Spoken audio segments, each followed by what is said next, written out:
महावीर के चरणों में भाव भरा वंदन। युग प्रधान महातपस्वी आचार्य श्री महाश्रवण जी के श्री चरणों में भाव भरा वंदन। समुपस्थित धर्मानुरागी श्रावक श्राविकाएं,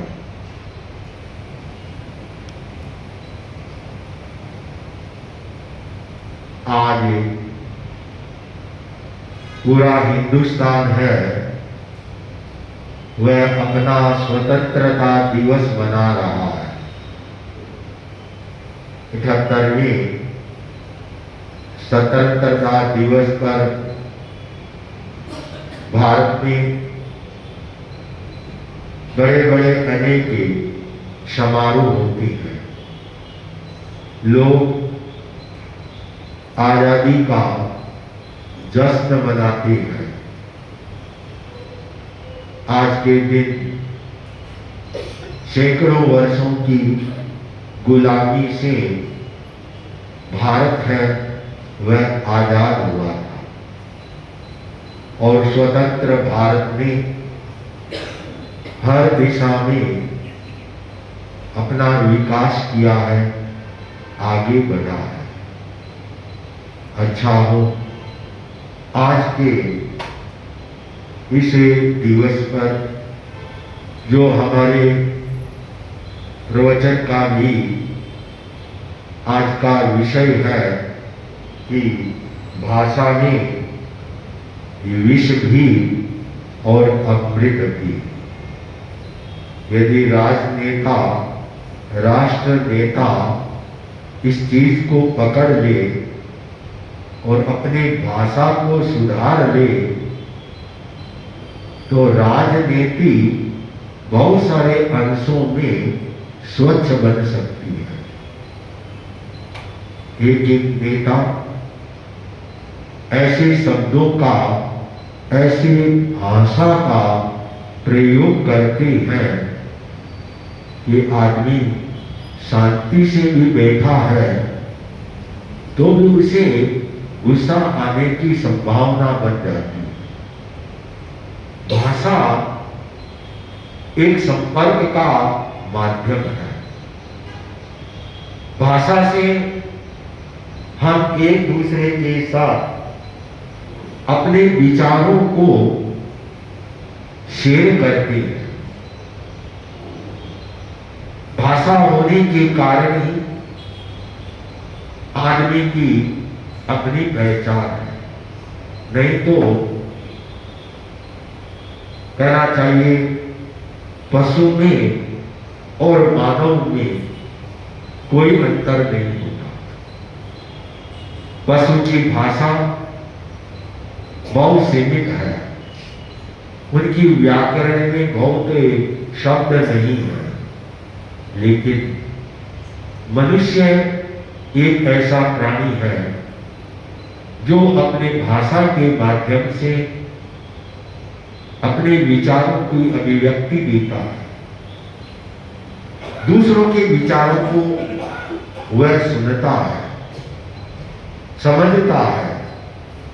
तो भाषा की शक्ति बहुत अधिक होती है, कम नहीं होती है।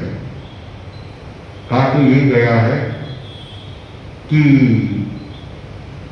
का तो तलवार है, तलवार में ताकत होती है। तलवार होती है युद्ध में, आज के शस्त्र मान लें उनमें ताकत होती है, या फिर शब्द में वह ताकत होती है। एक एक शब्द में इतने ताकत होता है कि तत्काल माहौल को है बदल दिया जाता है। तो इसलिए भाषा है वह विष भी है और अमृत है। हम इसका किस रूप में उपयोग करते हैं यह हमारे ऊपर निर्भर करता है।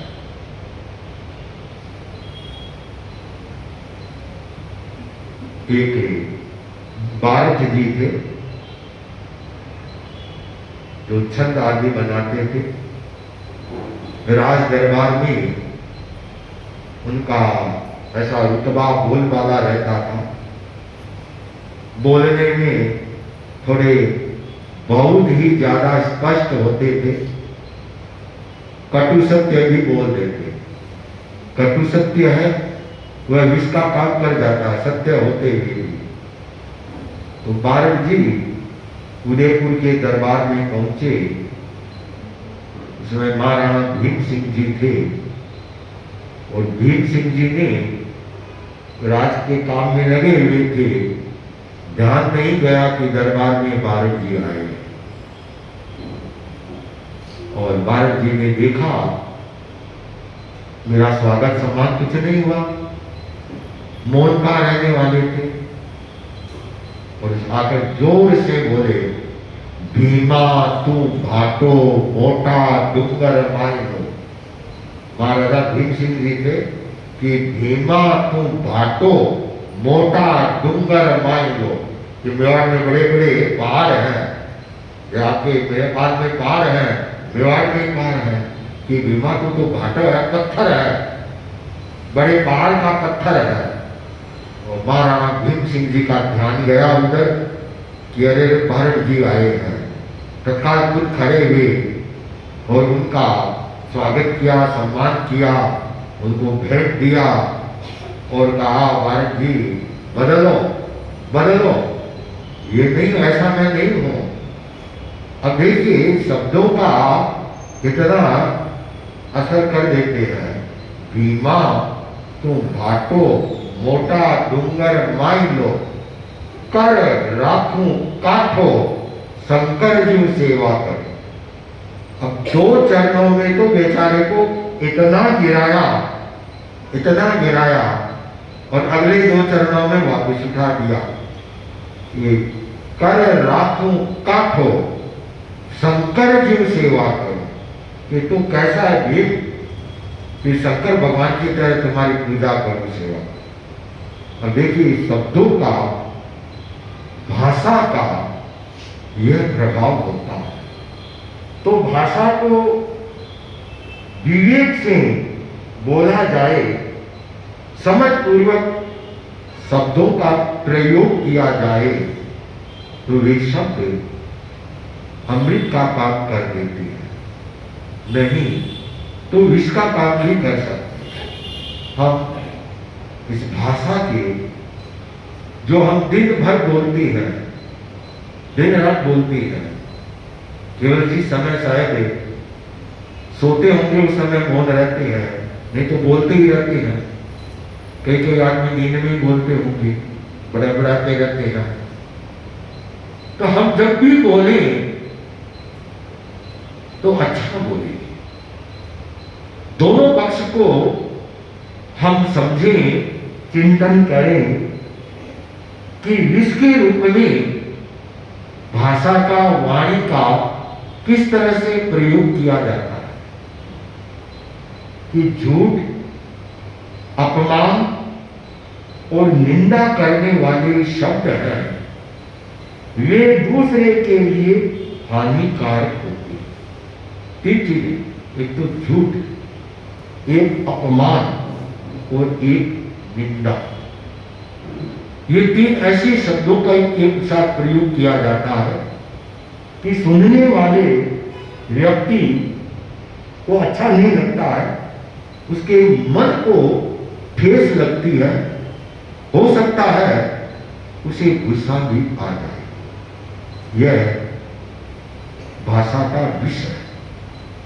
भाषा का दुरुपयोग है, वह संघर्ष को बढ़ाने वाला होता है। उसका संयमित उपयोग किया जाए तो वह वाद विवाद, संघर्ष इनको कम बढ़ाए। जहां जहां पर भी भाषा का दुरुपयोग होता है तो वहां पर विवाद बढ़ता है, संघर्ष बढ़ता है, वैमनस्य बढ़ता है और कहना चाहिए परिवार है, समाज है, इनका विभाजन भी हो जाता है। एक एक ऐसा शब्द बोला जाता है कि सुनने वाले के आर पार निकल जाता है। द्रौपदी ने तो कहा तो मजाक में ही था कि अंधे का जाया अंधा होता है। और क्या हुआ, पूरा महाभारत खड़ा हो गया। ये वाणी का विषय है।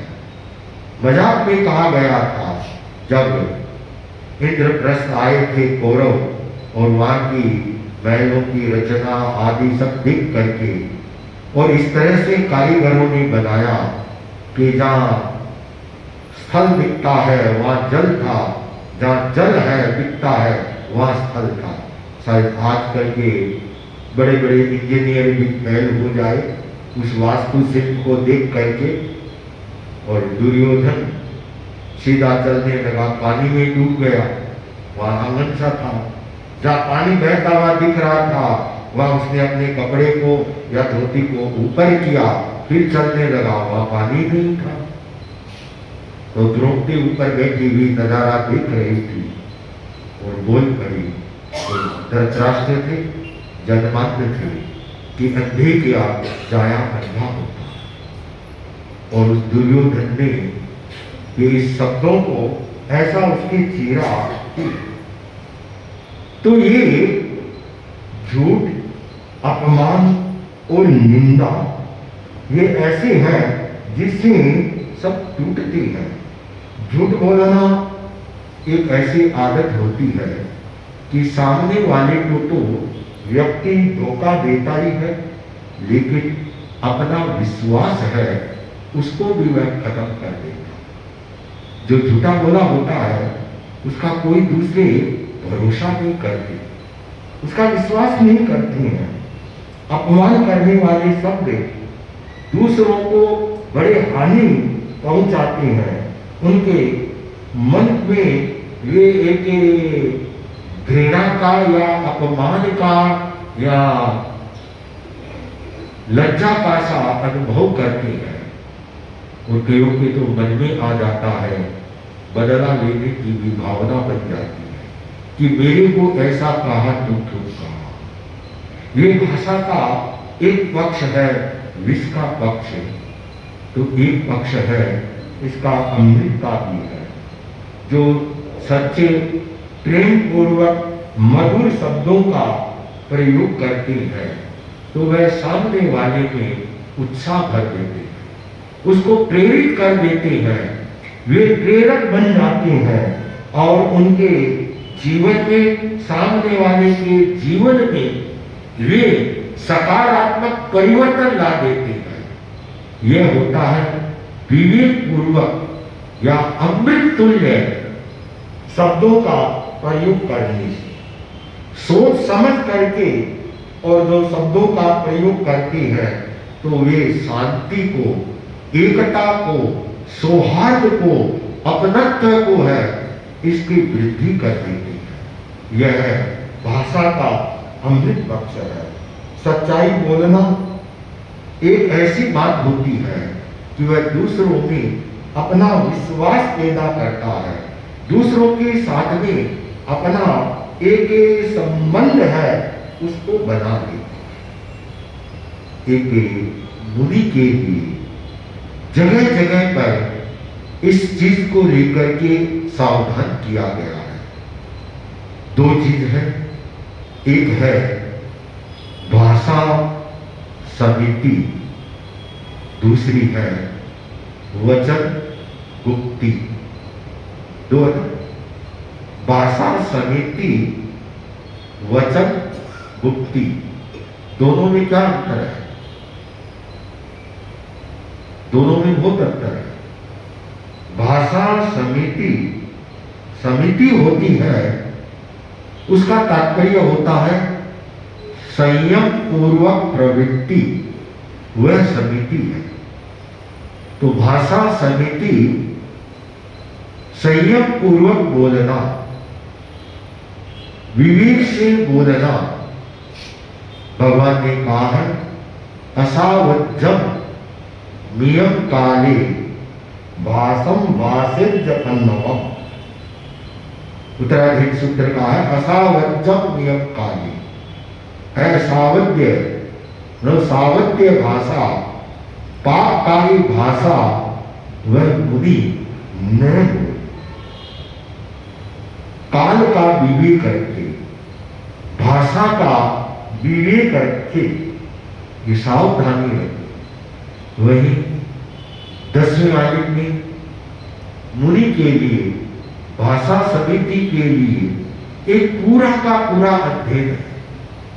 10वें कालिक सूत्र का 7वां अध्ययन है, पूरा का पूरा भाषा के ऊपर वाक्य शुद्धि, कि हम वाक्य की, वचन की किस तरह से शुद्धि रखें।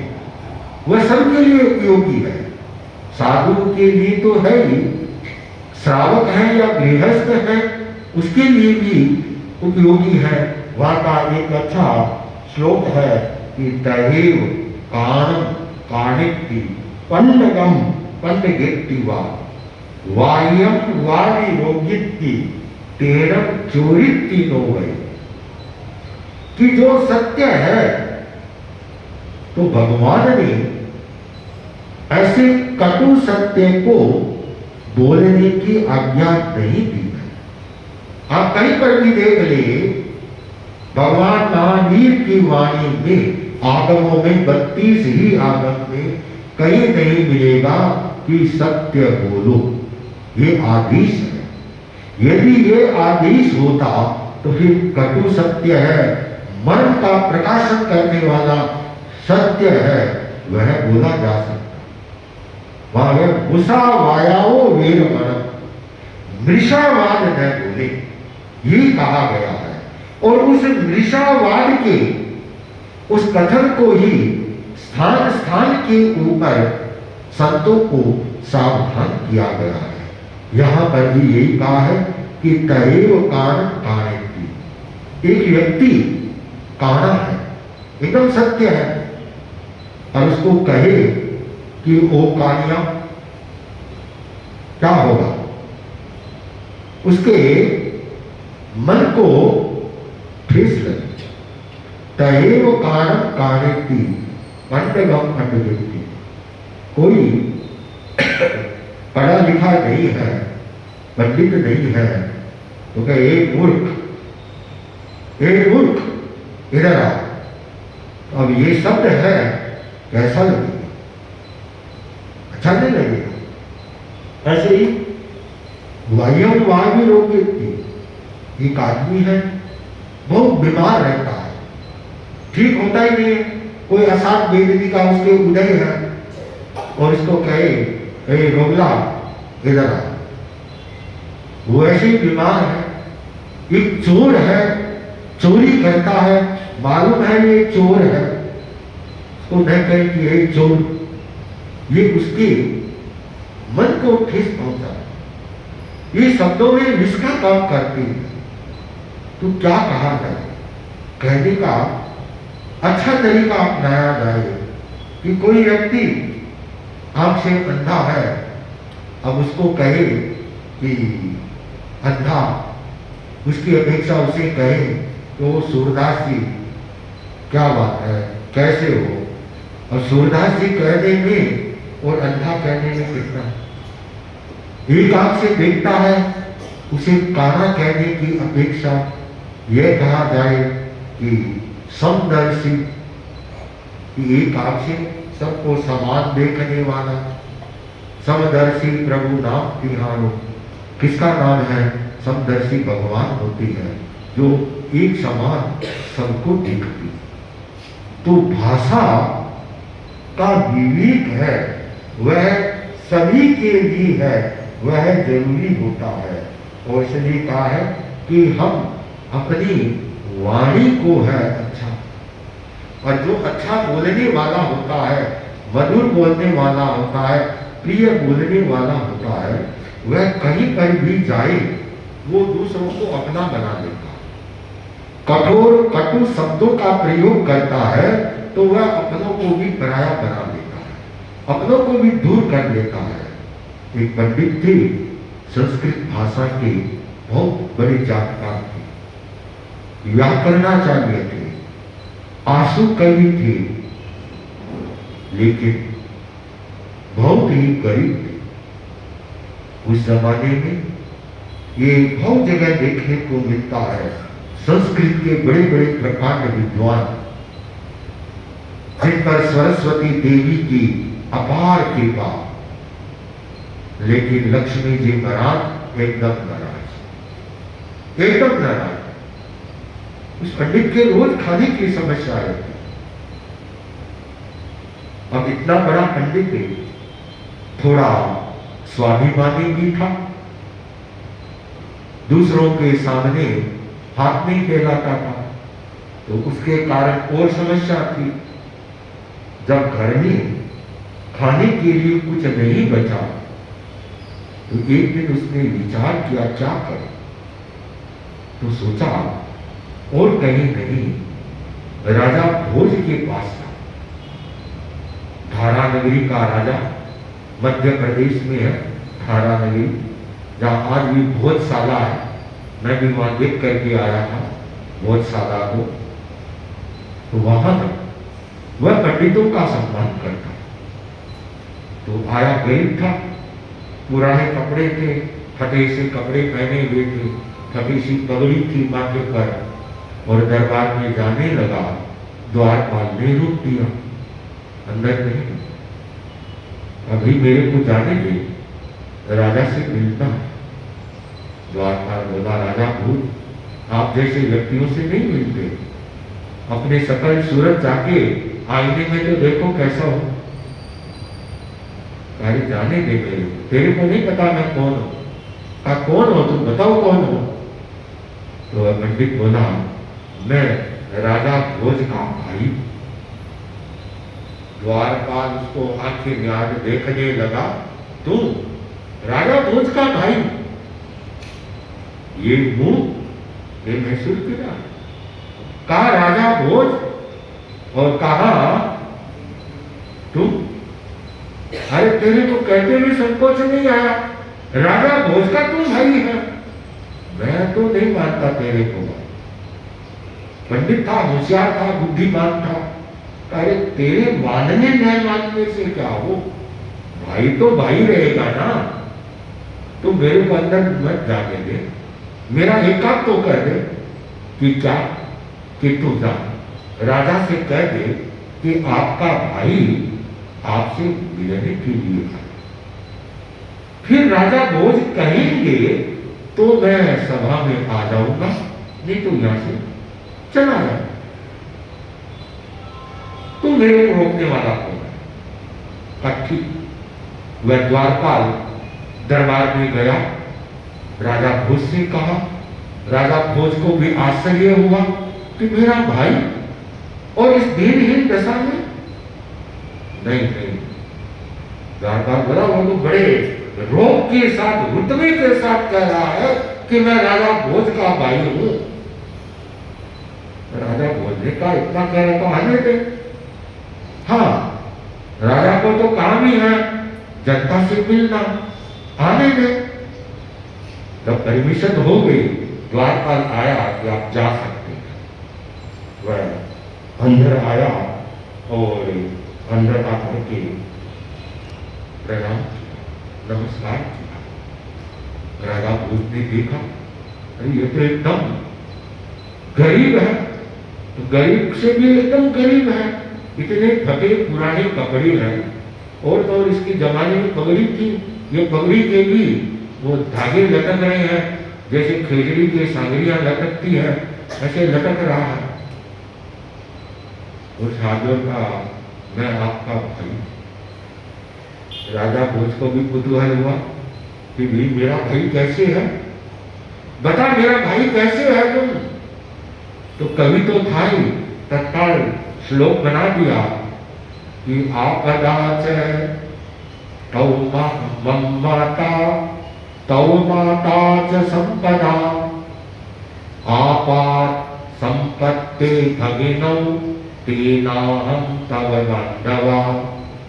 कि राजन, दो बहनें थी, आपदा च मम माता, तौ माता च संपदा। एक बहन का नाम था आपदा, आपत्ति, और दूसरी बहन का नाम था संपत्ति। उस आपत्ति का बेटा मैं हूं और संपत्ति का बेटे आप हैं। इसलिए मैं आपका कौन सा भाई हुआ? मासी का बेटा भाई हो गया। क्यों? आपका संपदा दोनों सगी बहनें थी, आपत्ति संपत्ति। संपत्ति के लड़के आप है राजा बन गए, और विपत्ति का लड़का मैं हूं, दर दर की ठोकरें खा रहा हूं। राजा समझ गया कि विद्वान है लेकिन परिस्थिति का मारा है। सभा में सम्मान दिया और उसकी गरीबी को सदा सदा के लिए दी। अब देखिए, एक भाषा ही तो थी, पंडित के पास और क्या था? एक भाषा थी, शब्दावली थी। ऐसे तरीके से शब्द को बोला राजा, भोज को भी है उसको भी प्रसन्न कर दिया। इसलिए कहा है कि लक्ष्मी वस्ती जीवाग्रे, लक्ष्मी वस्ती जीवाग्रे, जीवाग्रे मित्र बांधवा, जीवाग्रे जीवाग्रे मरणम ध्रुवम, जीवाग्रे बंधनम प्राप्तम, जीवाग्रे मरणम ध्रुवम। कि लक्ष्मी वस्ती जीवाग्रे, हमारी जीव में लक्ष्मी बसती है। जीवाग्रे मित्र बांधवा, हमारी जीव में ही मित्र बंधु बांधव सब कुछ है। और जीवाग्रे बंधनम प्राप्ते, इस जीवाग्रे से ऐसे शब्द बोल दिए जाए तो आदमी को बंधन में बांध दिया जाता है। जीवाग्रे मरणम ध्रुवम, और ऐसे शब्द बोल दे आदमी मरने के लिए तैयार हो जाए, मारने के लिए तैयार हो जाए।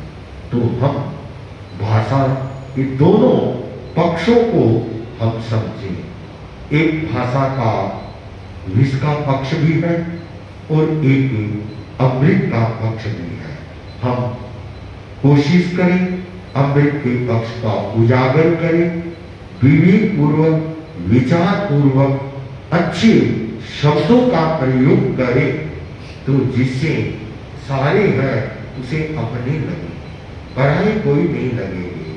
और अपने जेब के हिसाब से, जेब धर्म के हिसाब से वह भाषा के दोषों से बचेगा, पाप कर्म का बंधन कम होगा, आत्मा भारी नहीं होगी, हल्की रहेगी।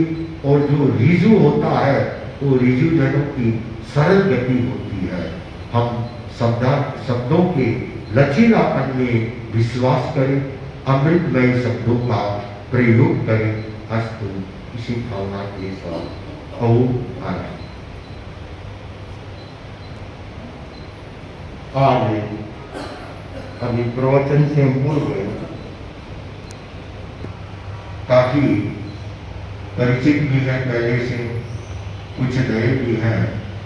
यहाँ के टीपीएफ के अध्यक्ष, अन्य यहाँ के जो टीपीएफ से जुड़े हुए अपनी सेवाएं दे रहे हैं। और आज टीपीएफ एक विरासत की एक ऐसी यहाँ पर रहने की संभावना। वीरमती बहुत ही प्रसन्न होती है। प्रसन्न क्यों न हो? चक्रेश्वरी देवी के द्वारा इतनी उड़ करके कहीं पर भी जाया जा सकता है। आकाशगामी विद्या, दूसरी अवस्वाप भी नहीं, दूसरों को जब चाहे गहरी नींद में सुला